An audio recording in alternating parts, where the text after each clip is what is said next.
कहता है ए किसी काम को 10 दिन में तो बी उसी काम को 12 दिन में, ए 10 दिन में तो बी उसी काम को 12 दिन में पूरा कर लेता है। टोटल काम मान लेते हैं भैया 60, 10 3 60 12 5 60। सवाल में कह रहा है दे वर्क टुगेदर, उन्होंने मिलकर काम करना शुरू किया। 3 दिन तक काम करते हैं, उसके बाद बी काम छोड़कर चला जाता है। इसका मतलब मेरे प्यारे बच्चों इन डिटेल बात करें तो भाई ए और बी दोनों ने मिलकर काम किया कितने दिन तक बाबू? 3 दिन तक।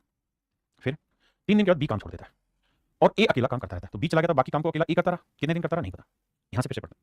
कहता है भाई दोनों मिलकर 3 दिन तक काम करते हैं, उसके बाद बी काम छोड़ देता है और ए अकेला काम करता रहता है और उसके 2 दिन बाद सी काम पर आ जाता है। यानी 3 दिन बाद तो गया बी, उसके बाद 2 दिन अकेला ए काम करता रहा और 2 दिन के बाद अब ए के साथ कौन आ गया? सी आ गया काम पे। अब कहता है ए और सी मिलकर काम कर रहे हैं। 2 दिन बाद सी काम पर आ जाता है और 2 दिन में काम पूरा हो जाता है और कहता है अब 2 ही दिन में काम पूरा हो जाता है। मेरे प्यारे बच्चों सारा रस सवाल में जो है वो लैंग्वेज में। अगर आप सच मायने में सीखना चाहते हैं तो आपको ये काम करना होगा कि सवाल को 3-4 बार पढ़िए और फिर लैंग्वेज को करेक्ट करिए। करेक्शन का मतलब है कि उस बात को समझिए। भाई उसने कहा कि भाई उन्होंने मिलकर 3 दिन तक काम किया, तो 3 दिन तक ए और बी मिलकर रहे, फिर बी चला गया। कहता है ए अकेला कंटिन्यू करता रहा और 2 डेज आफ्टर दैट कहता है इसके 2 दिन बाद सी आ गया, तो मतलब ए अकेला 2 दिन तक फिर सी आ गया और कहता है उन्होंने पूरा काम अगले 2 दिन में खत्म कर दिया। हमने कहा ओके रिपोर्ट है। अब भाई ए और बी दोनों मिल जाते एक दिन में 6 5 11, तो 3 दिन में कितना काम कर देंगे? 33। ए अकेला एक दिन में कितना कर देगा? 6, तो 2 दिन में कितना कर देगा? 12। कितना काम हो गया भैया? तो साहब काम हो गया 33 जमा 12। 33 जमा 12 निकालेंगे तो सर हो गया कितना? 33 और 12 कितना होता है? 45। 45 काम हो चुका है। टोटल काम कितना था साहब? 60। 60 में से 45 हो गया, बचा कितना भैया? 15। अगर 15 यूनिट काम बचा हुआ है तो इसका मतलब ये 15 यूनिट काम ए और सी ने मिलकर किया होगा। कितने दिन में? 2 दिन में। तो 2 दिन में अगर ये दोनों मिलकर 15 यूनिट करते हैं तो एक दिन में कितना कर देंगे? 7.5। इसका मतलब मेरे प्यारे बच्चों ए प्लस सी की जो एफिशिएंसी है वो 7.5 है।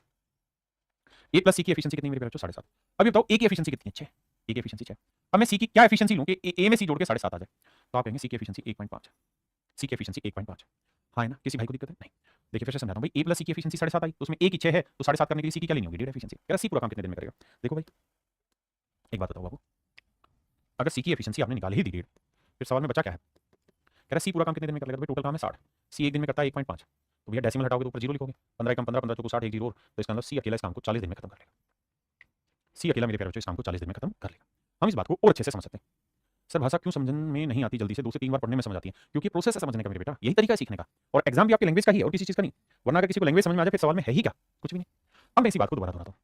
कहता भाई तीनों ने मिलकर काम करना शुरू किया, ये तय रहा कि 3 दिन के बाद बी काम छोड़ के चला गया। इसका मतलब बी ने 3 दिन तक काम किया। बी ने 3 दिन तक काम किया। बी ने कितने दिन तक काम किया? 3 दिन तक काम किया। हाँ जी। ए अकेला काम करता रहा। जब बी चला गया तब देखो ध्यान से 3 दिन तक तो ए और बी मिलकर करते रहे, ए 3 दिन तक करता रहा। ए के जाने के 2 दिन बाद तक फिर ए अकेला काम करता रहा, फिर सी आ गया और कहता अगला काम सी ने भी 2 दिन में कर दिया। सी ने बचा हुआ काम अगले ए और सी ने मिलकर 2 दिन में कर दिया। यानी ए कितने दिन रहा? 3 दिन यहाँ 2 दिन यहाँ 2 दिन यहाँ, 3 2 5 तो 7 दिन। यही मैं समझा रहा था इससे पिछले वाले तरीके में। ए 3 दिन यहाँ रहा, ए 2 दिन यहाँ रहा और ए 2 दिन यहाँ रहा, तो 3 2 5 तो 7 दिन रहा। हमें सवाल में खुद काम नहीं करना कसिया थोड़े लेके, हमें दिमाग से करना है। तो समझने की कोशिश करो कि भाई ए ने कुल मिलाकर 7 दिन ही तो काम किया है और सी ने कितने दिन काम किया? 2 दिन काम किया। सिंपल सी बात है यार। भाई ए ने 3 दिन तो बी के साथ किया, 2 दिन अकेला करता रहा 5 और आखिरी के 2 दिन में सी के साथ किया, तो 7 दिन काम किया। भाई ए एक दिन में कितना काम करता है? 6, तो 7 दिन में कितना कर देगा? एक दिन में 6 तो 7 दिन में 42। बी एक दिन में कितना करता है? 5, तो 3 दिन में कितना कर देगा? 15। तो 42 और 15 कितना काम हो गया? 57। बचा कितना भाई? तो टोटल काम है 60, 60 में से 42 और 15 57 हटा दूंगा तो बचा 3 यूनिट काम। अभी 3 यूनिट काम किसने किया? सी ने। कितने दिन में? 2 दिन में। तो एक दिन में कितना कर लेगा? 3/2। तो मेरे प्यारे बच्चों सी की जो एफिशिएंसी है वो 3/2 है। पूछ रहा सी पूरा काम कितने दिन में करेगा? तो भैया 60 यूनिट काम है, एक दिन में 3/2 यूनिट, तो करेगा कितने? 3 20 60 20 40। तो आंसर आया मेरे प्यारे बच्चों 40 दिन।